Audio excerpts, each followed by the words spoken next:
السلام عليكم ورحمة الله وبركاته، ازيكم يا حبايبي؟ عاملين ايه؟ يا رب دايما تكونوا بخير. تعالوا بقى شوفوا اتغدينا ايه النهارده.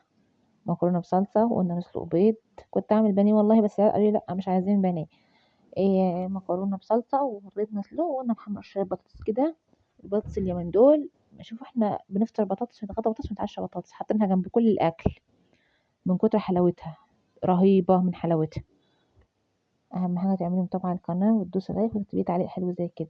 طبعا الطماطم دي انا كنت حاطه فيها كل التوابل اللي احنا بنحطها بتاعه المكرونه. بس ما كنتش لسه حطيت ملح. مكرونه مفرفره عشان محدش يقول لي ده مكرونتك معجنه. بكره شم النسيم يا جماعه. هو عيد المسيحيين صحيح، احنا طبعا بنعيد اخواتنا المسيحيين وكل حاجه. بس برضو اخرجوا معاهم وتفسحوا. غيروا كانه يوم المفروض انت تحتفلي فيه، خدي ولادك اطلعي. مش لازم مثلا تطلعي مكان بعيد او تسافري، لا.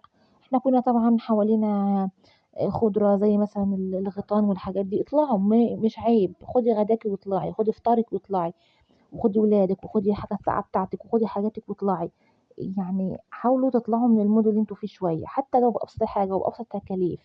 خدوا ولادكم واطلعوا. هم احتفلوا معانا واحنا برضو ان شاء الله نحتفل معاهم. كل سنة وانتم طيبين.